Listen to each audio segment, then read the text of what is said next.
El derecho administrativo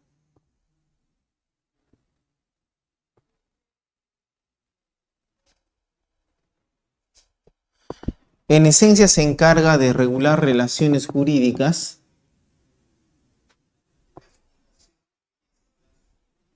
relaciones jurídicas,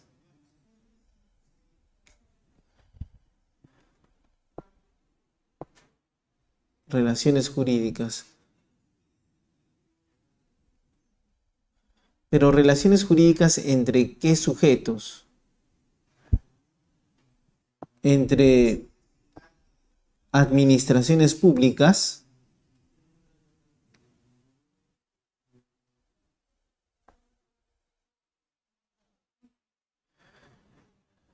y entre administrados.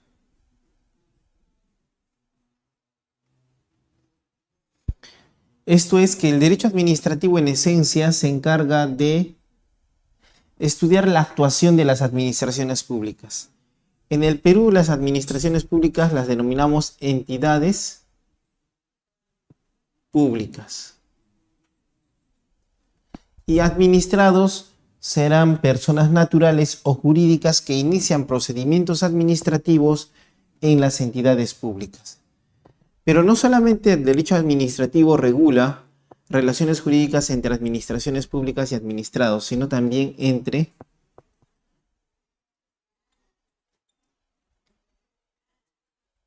administraciones públicas y también administraciones públicas.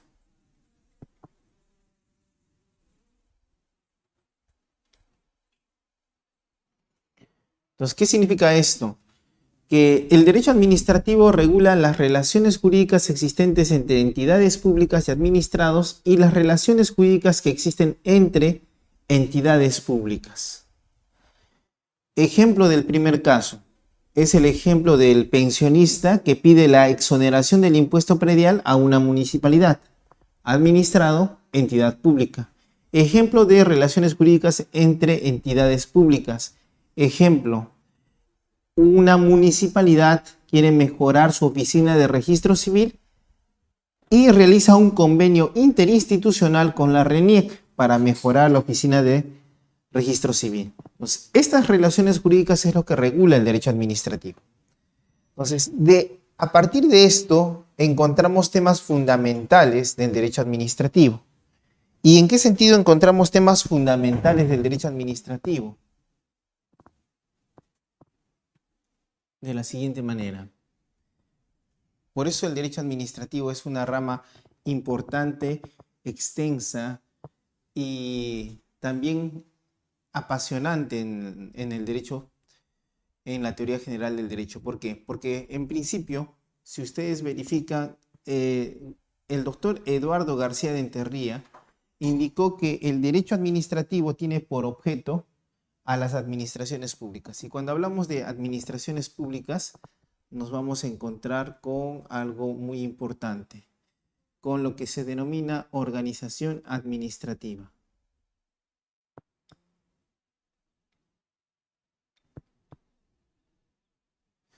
La organización administrativa es cómo internamente se organiza una entidad pública. Entonces, para ello vas a encontrar que dentro de la entidad pública, vas a encontrar órganos. Órganos colegiados.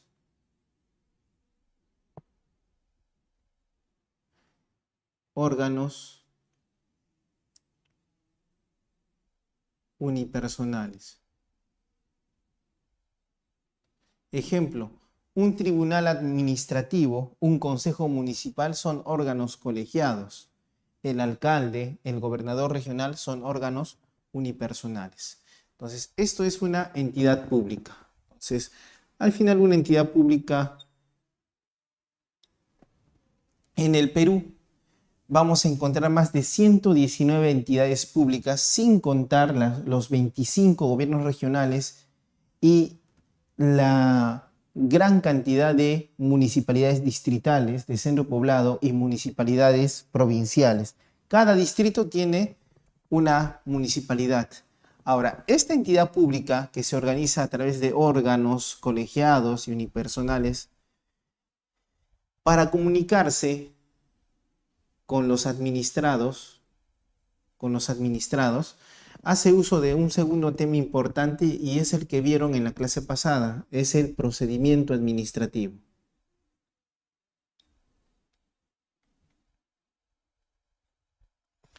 Entonces, hace uso del procedimiento administrativo. ¿Y qué es el procedimiento administrativo? Es el conjunto de actos y diligencias.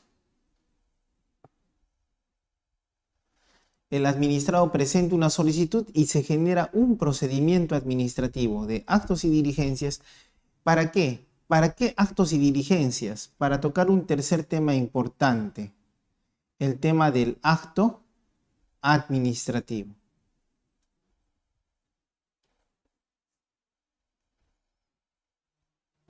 ¿Y qué es el acto administrativo? Es una declaración de voluntad. ¿De quién? De las entidades públicas.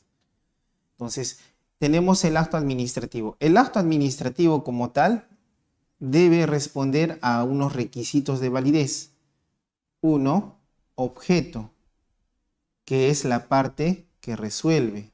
2, motivación. 3, competencia. 4, finalidad pública.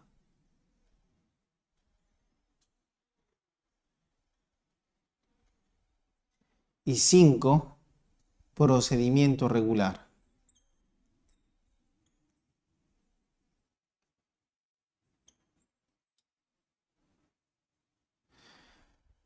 Estos 5 elementos que deben estar en el acto administrativo, en el caso que no estén, producen la nulidad del acto administrativo que vimos en la clase pasada. Ahora, ¿qué pasa si el administrado, haciendo uso de su derecho de petición, inicia un procedimiento administrativo y no se emite una respuesta? Es decir, en vez de que en el plazo de 30 días hábiles que establece la ley se emita el acto administrativo, genera el silencio administrativo.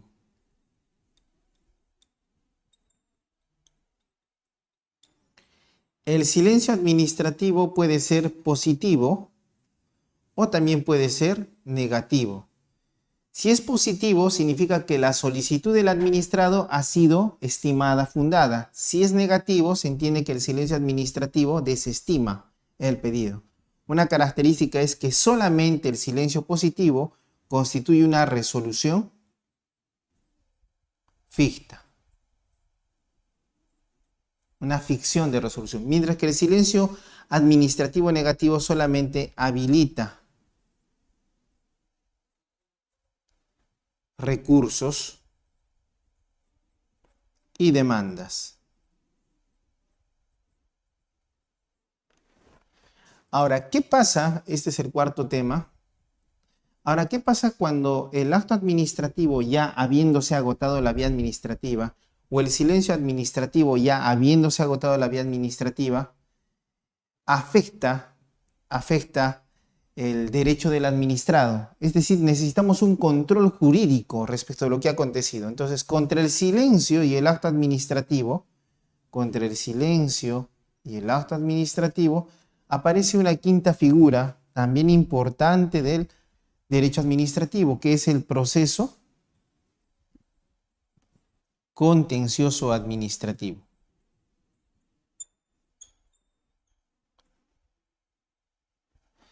Como ven, este es un procedimiento administrativo. Fue interesante en la clase pasada la pregunta de uno de sus compañeros que dijo: ¿hay alguna diferencia entre procedimiento administrativo y proceso administrativo?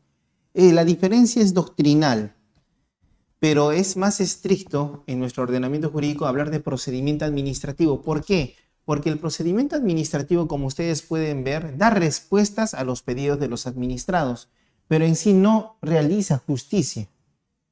No hay justicia. Quien realiza justicia es un juez. Y por eso hablamos del proceso contencioso administrativo que se realiza ante un juez e implica un proceso. ¿Y qué implica el proceso?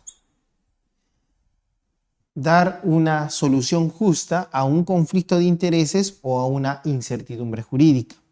Por eso es más técnico hablar de procedimiento administrativo respecto de lo que inicia el administrado en una entidad pública, y por otro lado hablar de proceso contencioso administrativo, porque la palabra proceso se refiere a realizar justicia en un caso concreto, a través de una cosa juzgada.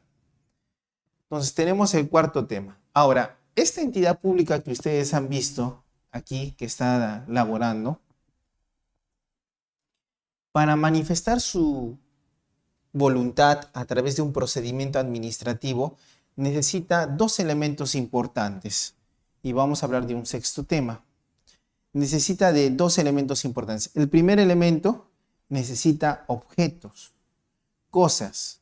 Entonces, esto le llamamos patrimonio público. Cuando hablamos de patrimonio público nos referimos a los bienes del Estado. Y cuando hablamos de los bienes del Estado, en esencia vamos a tocar los bienes de dominio privado,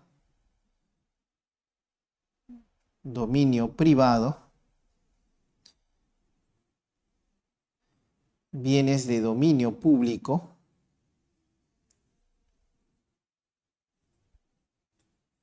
y C, los bienes de uso público.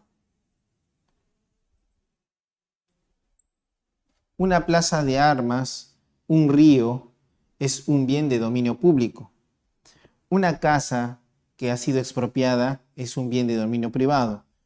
La computadora en la cual el de mesa de partes de una entidad pública registra un pedido es un bien de uso público. Entonces, es importante. Sin eso, no se podrían dar procedimientos administrativos.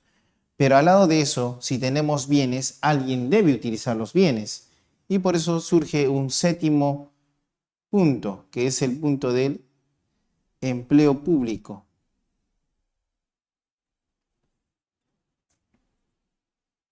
Empleo público. En el Perú vas a encontrar que en el empleo público 1 vas a encontrar trabajadores 276, vas a encontrar trabajadores a cargo del Estado 728, vas a encontrar trabajadores CAS, y también vas a encontrar a los trabajadores de la ley del servicio civil, ya está vigente en algunas entidades, que está a cargo de la ley 30.057. Por lo que en razón del empleo público vas a encontrar 4 regímenes laborales en el Perú. Ahora, tanto para adquirir bienes del Estado como para obtener prestación de servicios, vamos a hacer uso de una octava figura. ¿Y cuál es esa octava figura? Es la contratación pública.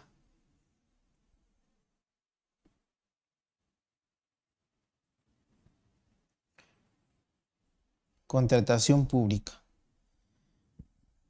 No vas a confundir el contrato administrativo. Aquí está un contrato administrativo con la licitación. Y no vas a confundir la licitación que aquí te menciono con el proceso de selección llamado licitación pública que está en la Ley de Contrataciones con el Estado. En la doctrina, licitación, entendemos todos los procesos tendientes a la emisión de un contrato administrativo. Este contrato administrativo es bilateral. ¿Por qué? Porque participa un administrado que es un particular y también participa una entidad pública. Otro tema importante es, en este caso, la libre concurrencia.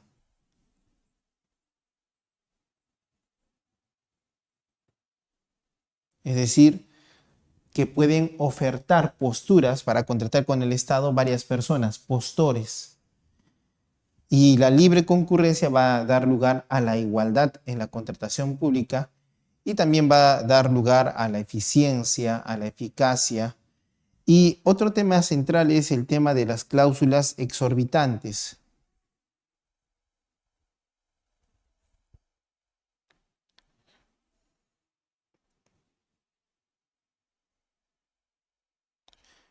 Se le llama cláusulas exorbitantes porque exceden el marco contractual, haciendo ver una diferencia esencial entre la contratación privada y la contratación pública. ¿Cuál es? Que en la contratación pública se rige por el principio de legalidad, es decir, el contrato administrativo ya está establecido en sus reglas en la ley, mientras que en la contratación privada, las partes que son particulares pueden establecer las cláusulas en las cuales se van a obligar. Ese es el tema de la contratación pública. Pero ahora, ¿para qué tener un procedimiento administrativo que va a generar acto administrativo, silencio administrativo, una organización administrativa, bienes del Estado, trabajadores del Estado, contrataciones públicas? Y eso nos lleva a un tema también central en la doctrina. Y es un tema central porque en un inicio se indicó como tema 9, vamos a establecer el tema del servicio público.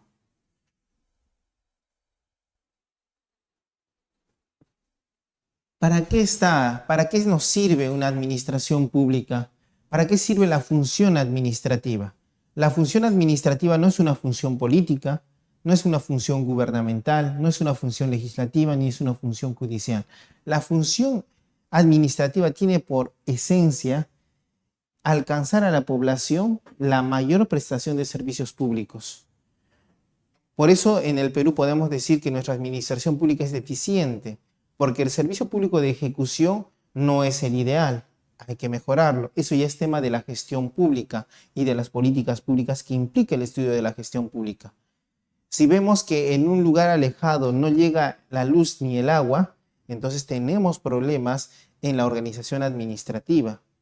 Podemos crear en un papel una organización administrativa lo más moderna posible, pero lo importante es que a través del uso de todo esto se logre cumplir con la prestación de servicios públicos. El servicio público implica prestaciones públicas.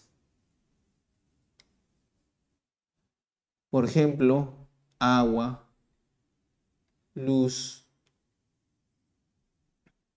teléfono, transporte.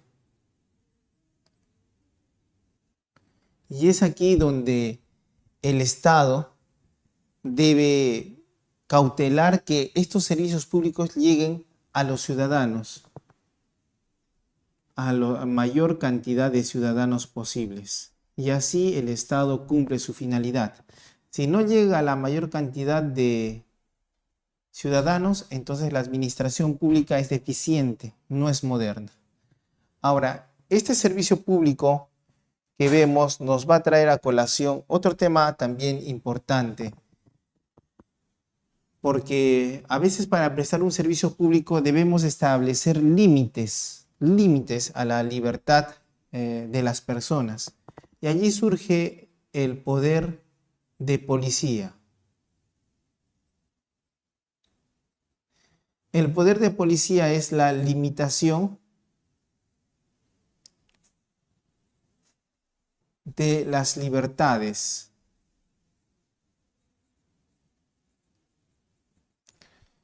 Ejemplo, este ciudadano viene manejando su auto y está viajando, y en el viaje se va a encontrar con señalizaciones: prohibido adelantar, no dar vuelta en U.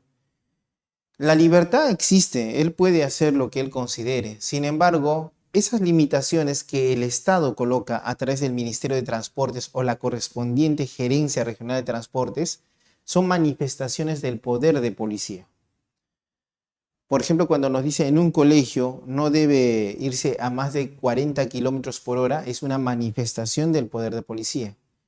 De allí que, por ejemplo, una persona no podría andar desnudo en la calle, porque el orden público y las buenas costumbres es cauteladas por la Policía Nacional del Perú.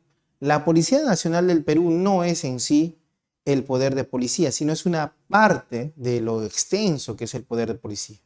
Porque dentro del poder de policía no solamente vemos a la Policía Nacional del Perú, vemos también los reglamentos administrativos y los regímenes de excepción.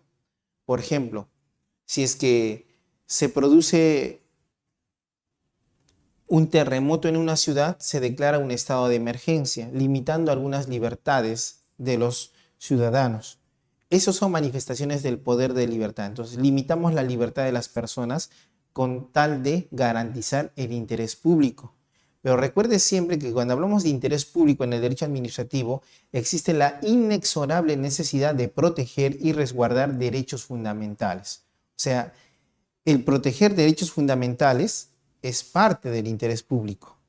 Lo que sí el interés público no va a cautelar, no va a proteger, son derechos privados que están contenidos en el Código Civil, pero sí va a cautelar derechos que fundan el Estado, están antes del Estado. Ahora, al lado de esto encontramos otro tema, el tema de la expropiación. Y cuando hablamos de la expropiación, hablamos de limitación del derecho de propiedad. Entonces, ¿qué significa esto? No solamente puedo limitar a la persona en su locomoción, sino que también puedo afectar la propiedad. Y eso está previsto en el artículo 70 de la Constitución Política del Perú, cuando nos dice: el derecho de propiedad es inviolable.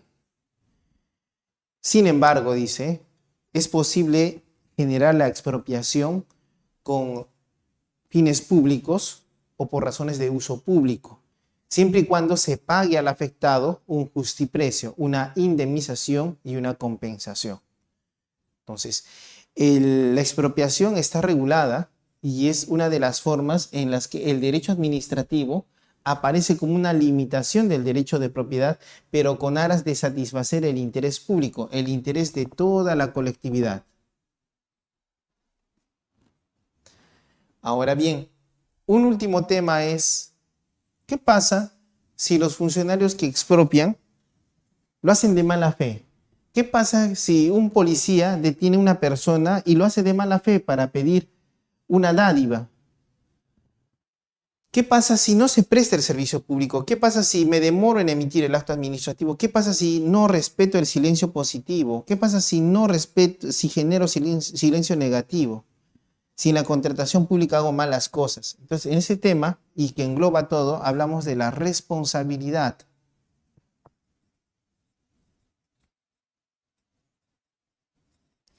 Cuando hablamos del tema de la responsabilidad, vamos a tocar, por ejemplo, el tema de, primero, la responsabilidad del servidor.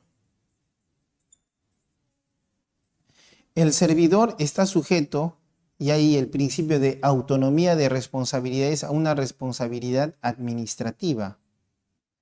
B, a la responsabilidad penal. C, a la responsabilidad civil. Es decir, que un servidor público puede responder de tres formas y no se puede alegar en este caso non bis in idem. ¿Por qué? Porque el fundamento, que es un requisito del non bis in idem, es diferente, tanto en el derecho administrativo como en el derecho penal como en el derecho civil. Ahora, otro punto de la responsabilidad es el punto del administrado.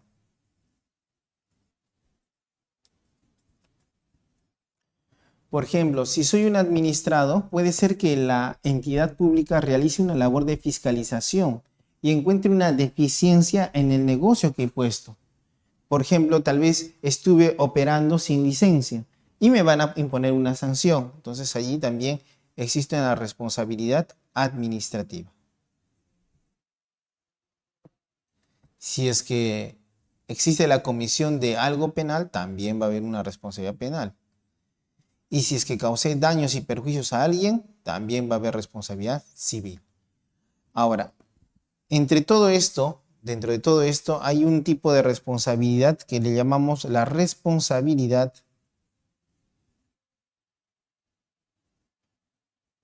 patrimonial del Estado. Si una entidad pública en el ejercicio de sus potestades públicas, por ejemplo, el ejercicio del poder de policía o prestando el servicio público, afecta a un administrado o a un servidor público, tiene la entidad pública el deber de indemnizarlo por los daños y perjuicios que le ha ocasionado. Y ese es el tema de la responsabilidad patrimonial del Estado. Entonces, vemos aquí todos los 12 temas importantes del derecho administrativo y que explican la razón y esencia del derecho administrativo. ¿Y por qué es tan importante su estudio? Porque en cualquier momento usted se va a topar con una entidad pública. Bien lo dijo el jurista García de Enterría, indicó que el derecho administrativo acompaña a una persona desde que nace hasta que fallece. ¿Por qué desde que nace? Porque cuando nace, los padres del menor lo llevan a una municipalidad y tienen que realizar la inscripción del nacimiento y le emiten el acto administrativo denominado acta de nacimiento. Cuando fallece, se tendrá que emitir el acto administrativo denominado acta de defunción. Y es por eso la importancia del derecho administrativo. Pero no crean que el derecho administrativo se queda allí. También hay un 13º tema, que es un tema también interesante, y a eso se llama el derecho administrativo económico, pero lo vamos a encontrar con el tema de las empresas públicas. En efecto, el Estado también hace uso de las empresas públicas para mejorar la prestación de servicios públicos. En las empresas públicas, el Estado tiene o es titular de todas las acciones, o en su caso de la mayoría de las acciones.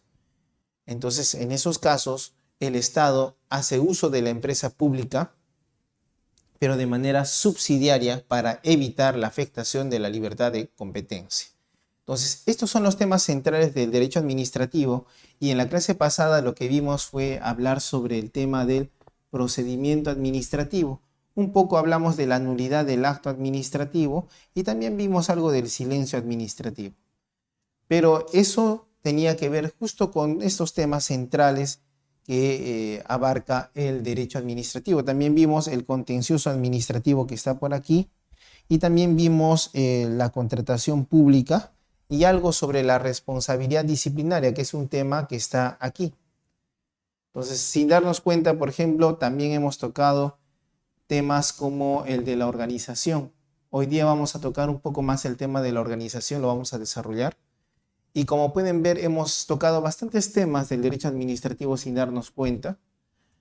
Y creo que con esta explicación ya podemos ubicarnos en lo que a continuación vamos a ver sobre esta segunda sesión. Espero que les haya servido esto de base para poder entender y ubicarse mejor en los temas que vamos a ver ahora en nuestra pizarra.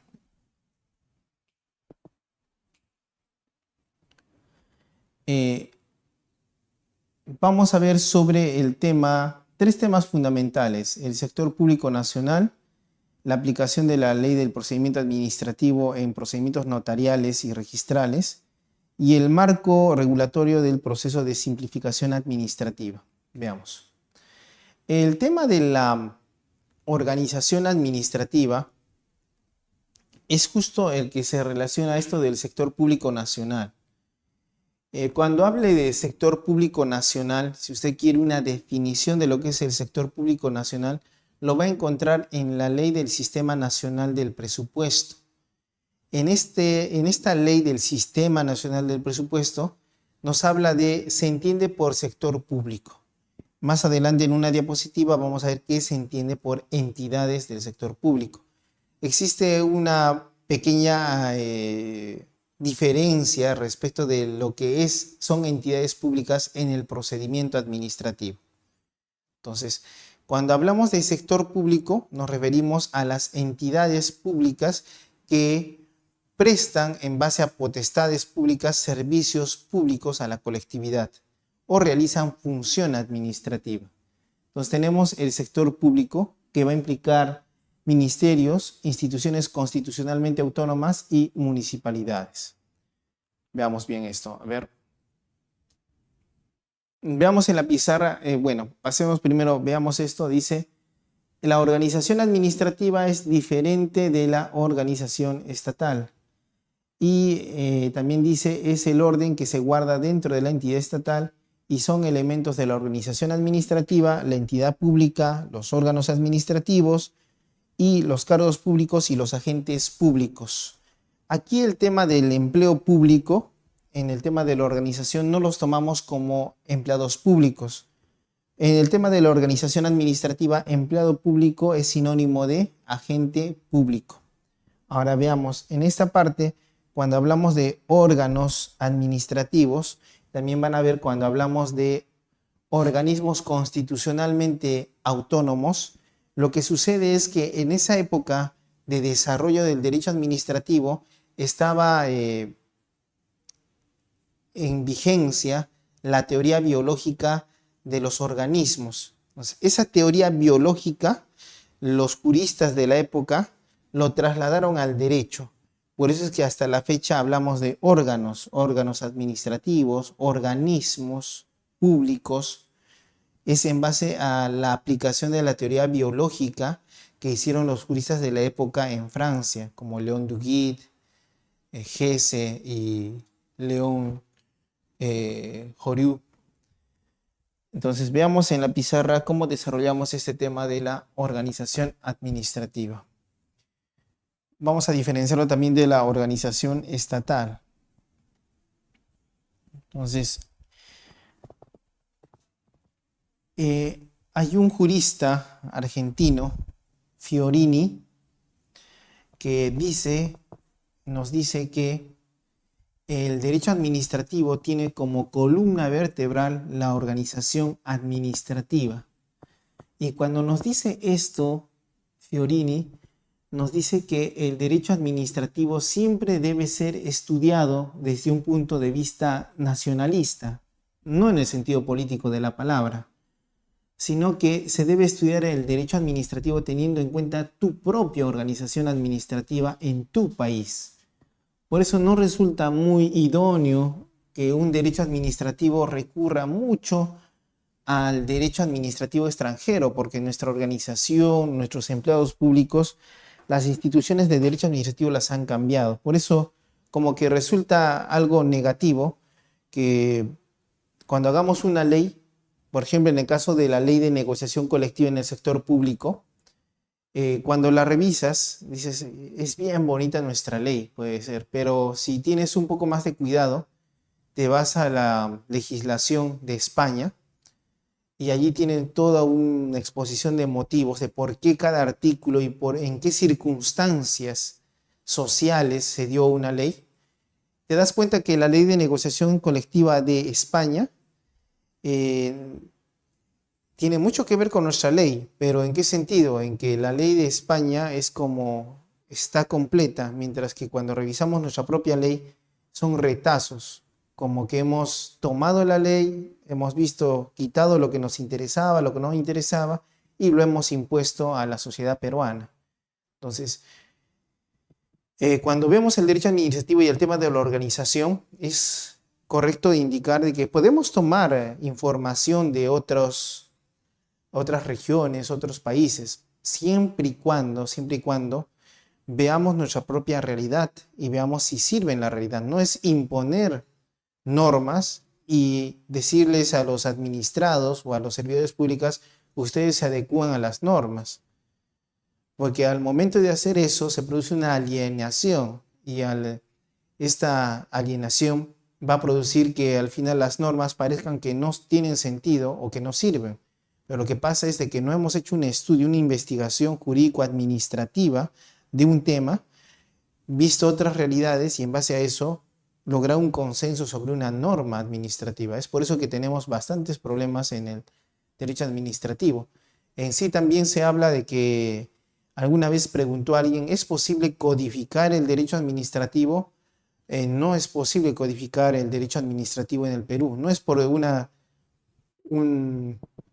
situación doctrinal, dogmática, más bien es una situación real. Porque si ustedes se dan cuenta, el día de ayer han modificado 4 artículos de la Ley del Procedimiento Administrativo General. Y en 30 días hábiles, el Poder Ejecutivo va a emitir un nuevo texto único ordenado de la Ley 27444. Entonces, de aquí a 30 días ya no vamos a hablar del Decreto Supremo 004-2019-YUS, que es el texto único ordenado de la Ley 27444, sino vamos a hablar de otro texto único ordenado. Entonces, en nuestro país el derecho administrativo es cambiante, cambia a diario.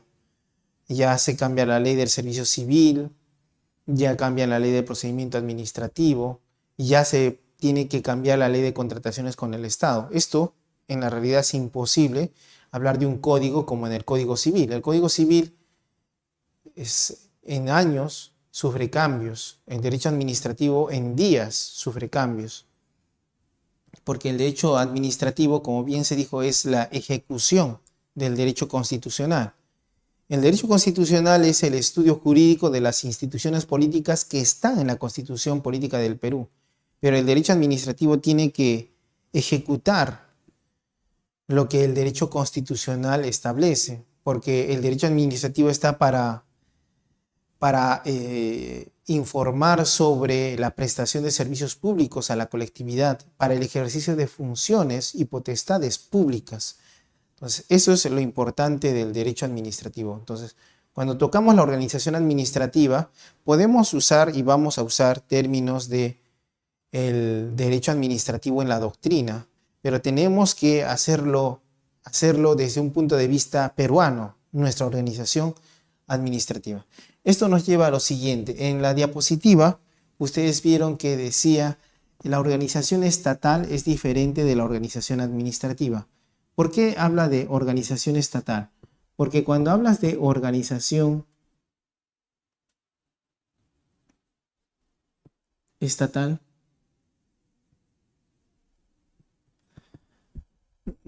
vas a ver no a la entidad pública en su interior, sino vas a ver al Estado en su organización. Entonces, ¿a qué me refiero? Por ejemplo, vas a encontrar arriba a un poder judicial, ¿verdad? Y el poder judicial tiene la Corte Suprema, las Cortes Superiores, juzgados especializados, juzgados de paz, letrados y los juzgados de paz. Netamente es para administrar justicia. Al lado vas a encontrar al poder legislativo.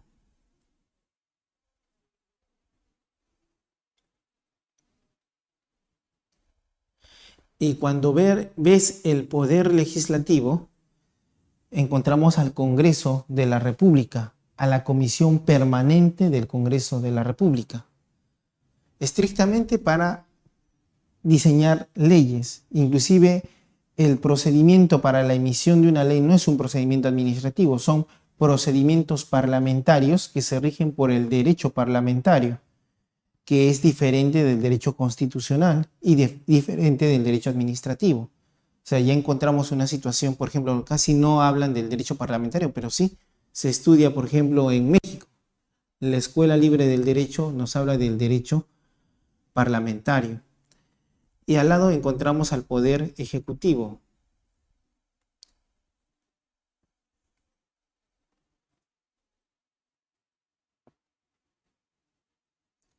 Aquí encontramos al poder ejecutivo. Cuando hablamos del poder ejecutivo, vamos a encontrar que quien está a la cabeza del poder ejecutivo es el presidente de la República. Abajo vamos a encontrar el Consejo de Ministros.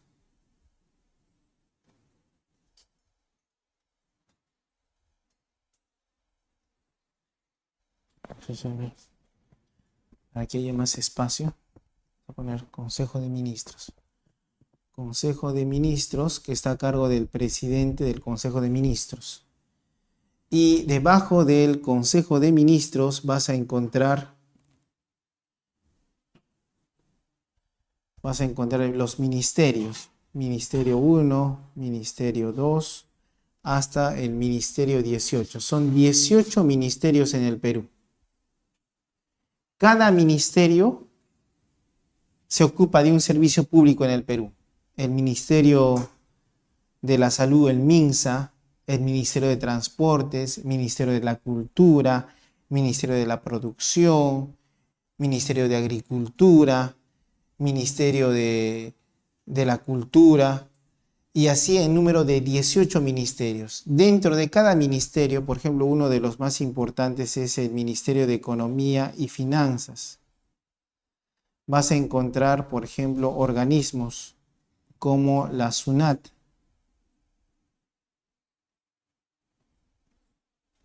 Y dentro de la SUNAT también vas a encontrar otros organismos más especializados, como es el Tribunal Fiscal.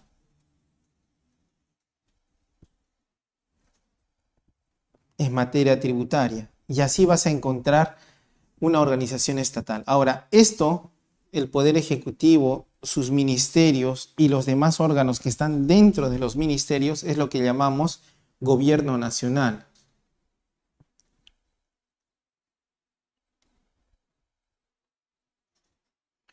Gobierno nacional.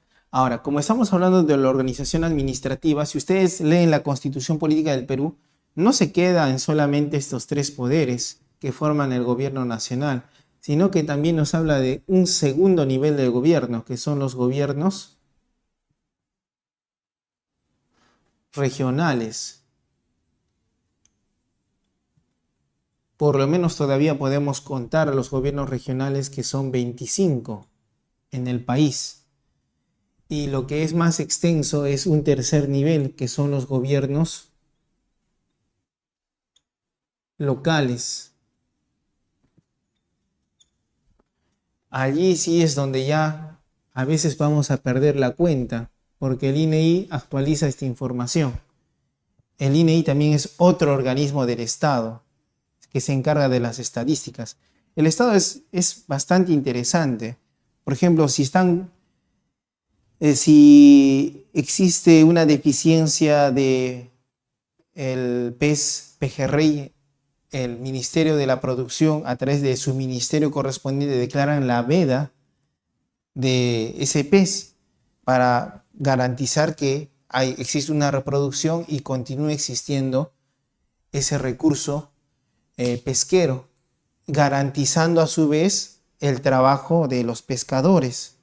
Entonces, ya podemos ver un poco lo importante del derecho administrativo respecto de la organización estatal. Tenemos aquí los gobiernos locales. ¿Y cómo los describimos? ¿Qué son los gobiernos locales? Es lo que ustedes o siempre llamamos municipalidades. Por cada provincia vas a encontrar municipalidades provinciales. También vas a encontrar por cada distrito municipalidades distritales. Ahora, estas municipalidades provinciales pueden verificar la existencia de grandes pueblos. Entonces se crea municipalidades de centro poblado. Y adicionalmente a esto vas a encontrar municipalidades de régimen especial.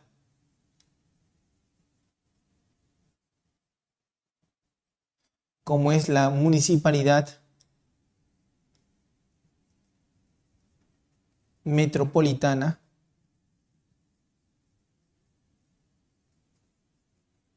de Lima.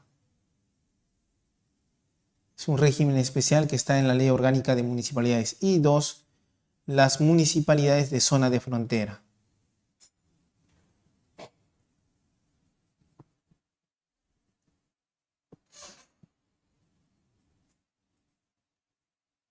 Zona de frontera. Entonces, encontramos todos estos gobiernos locales en el rubro o en el nivel de gobiernos locales. Esta es la parte de la organización estatal. Pero en el derecho constitucional no solamente, ya antes hablamos de poder. Yo he puesto poder porque la Constitución lo dice así. Pero en sí, cuando vemos la Constitución, o bueno, teniendo en cuenta el moderno derecho constitucional, habla de, en vez de hablar de poderes del Estado, se debe hablar de funciones del Estado. Entonces, en base a esas funciones del Estado, la Constitución crea organismos constitucionalmente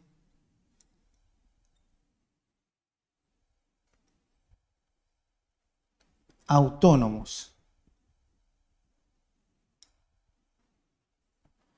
O sea, los organismos constitucionalmente autónomos son aquellos organismos que crea el Estado a través de su Constitución. O sea, la Constitución misma los crea.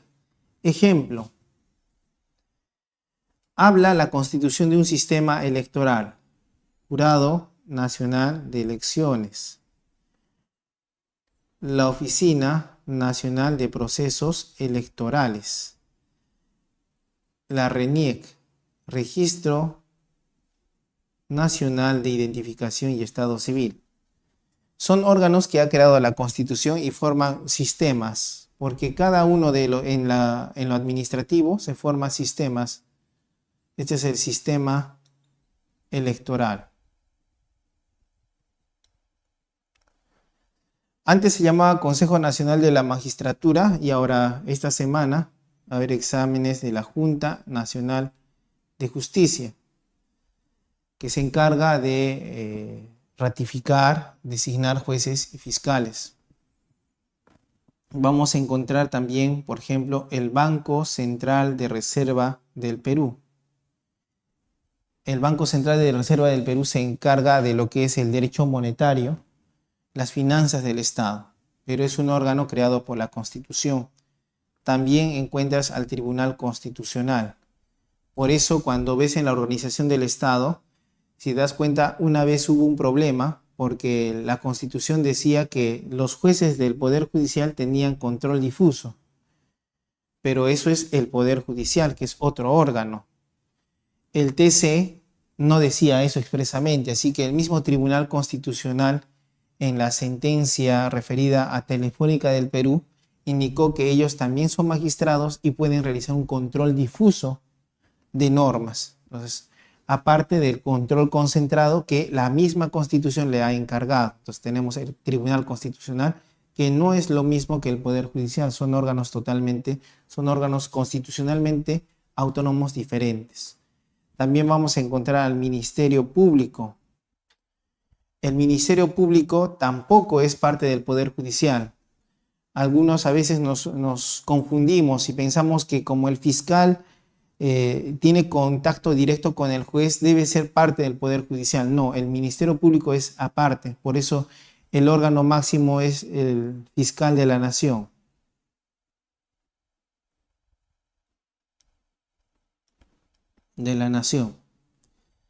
También, aparte del Ministerio Público, vas a encontrar otro órgano creado por la Constitución, la Defensoría del Pueblo. El Defensor del Pueblo, que se encarga de proteger, cautelar y garantizar los derechos fundamentales de los ciudadanos y además vigilar por el correcto funcionamiento de los servicios públicos que presta la administración pública. También vamos a encontrar acá la Superintendencia de Banca, Seguros y AFP. Entonces, para cautelar el ahorro de los ciudadanos. Entonces, por eso un banco tiene que estar inscrito en la SBS para poder captar fondos. Si no capta fondos, la SBS va a imponer multas. Igual las AFP también, como son ahorros públicos, también tiene que estar allí. Entonces, estos son ejemplos de organismos constitucionalmente autónomos. Ahora, también vas a encontrar dentro de toda esta organización administrativa, por ejemplo, por acá en el Poder Ejecutivo, dentro del Poder Ejecutivo, dentro de un ministerio, vas a encontrar el FONAFE.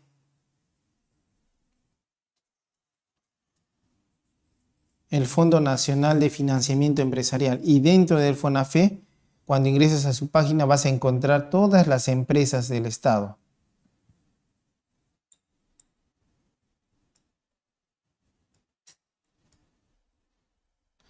Empresas estatales. También vas a encontrar en la Constitución, no se considera necesariamente organismos constitucionalmente autónomos, pero sí la Constitución habla también de dos entes, los colegios profesionales, que se crean por ley, y expresamente en su ley se indica que tienen, por eso el colegio profesional no es un organismo constitucionalmente autónomo porque no lo crea la Constitución, pero solamente la Constitución hace referencia a los colegios profesionales que se crean por ley y son personas jurídicas de derecho público. Por eso a los colegios profesionales en los procedimientos, por ejemplo, un procedimiento disciplinario a uno de sus afiliados, se hace conforme a la ley del procedimiento administrativo general. Otros entes importantes también, las universidades públicas que prestan el servicio público de educación superior.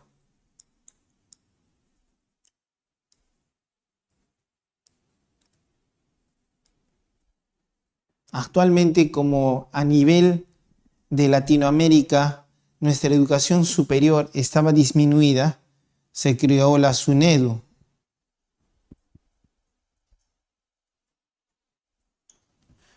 Y la SUNEDU tiene por objeto mejorar la calidad de la educación superior.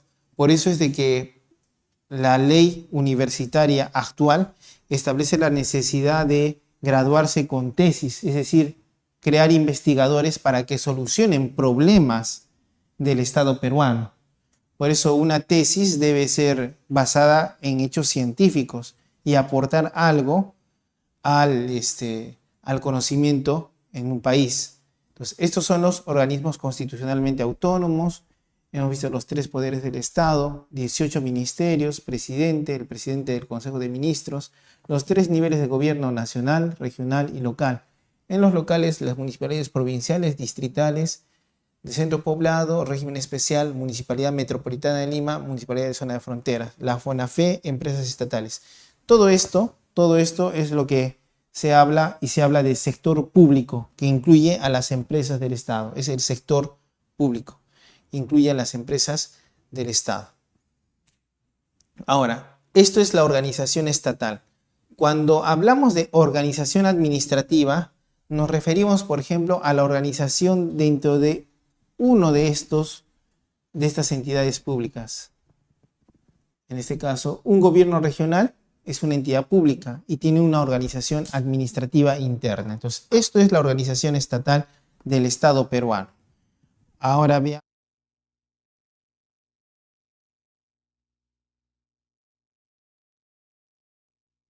Muchas gracias por estar presente en esta clase gratuita dictada por el doctor José Mari Pacori sobre los aspectos generales que deberíamos de conocer acerca del derecho administrativo.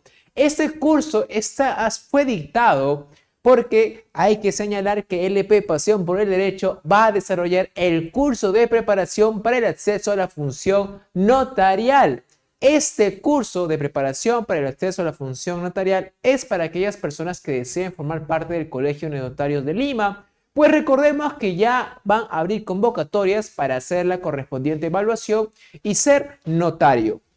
El curso de preparación para el acceso a la función notarial empieza este 12 de marzo y recordarles que van a ser 32 sesiones en vivo, es decir, porque entendemos que en LP, por las circunstancias del tiempo, a veces quizás no se puede asistir presencialmente y por eso es que las clases sobre el curso de preparación para el acceso a la función notarial se van a dictar de manera sincrónica, es decir, en vivo.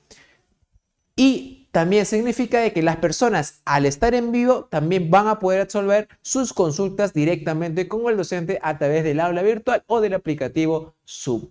Y atentos porque para el curso de preparación de la función notarial hemos preparado una promoción que les va a encantar. ¿De qué trata esta promoción? Hablamos de que para aquellas personas que se inscriban al curso de preparación para el acceso a la función notarial hasta el 7 de marzo, van a poder llevarse la colección completa sobre redacción de contratos del doctor Joel Chipana Catalán.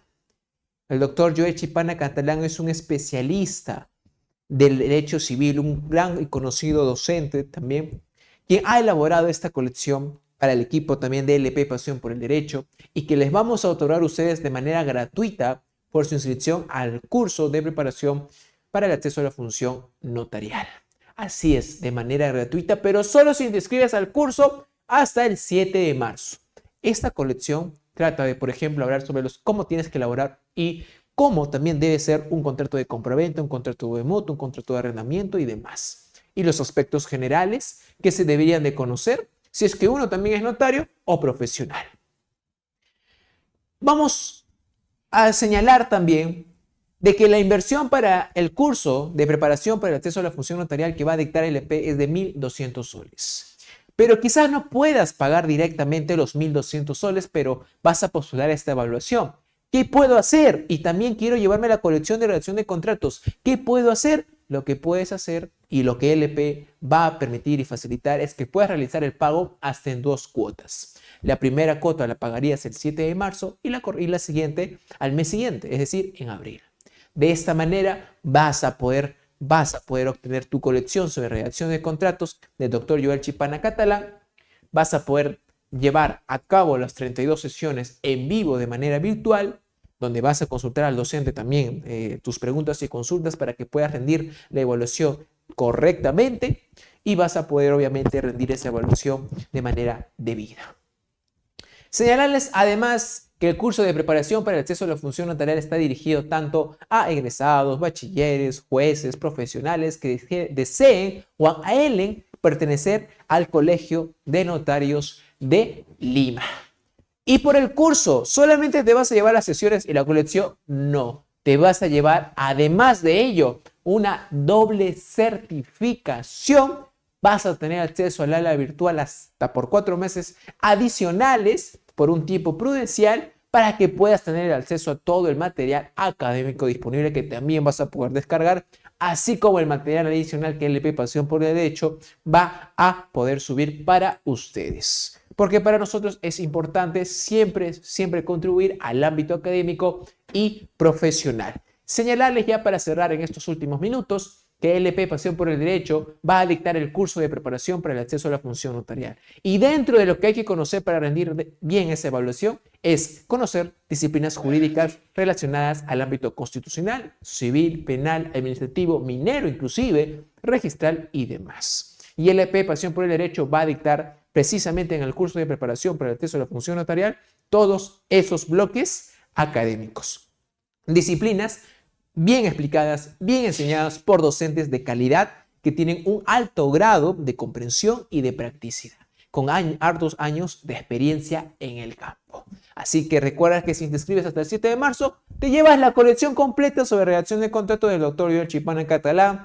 Adicionalmente vas a poder cancelar en 2 cuotas, te llevas tu doble certificación y vas a tener acceso a todo el material correspondiente que LP va a preparar para ti. Recuerda que si no puedes asistir a las sesiones de manera presencial, recordarte que las sesiones de este curso van a ser dictadas en vivo, es decir, de manera virtual, de manera sincrónica, y así que no vas a tener problema en caso no puedas, obviamente consideres un curso de manera presencial. Aquí en LP Pasión por el Derecho siempre tratamos de innovar y de contribuir a tu formación. Muchas gracias.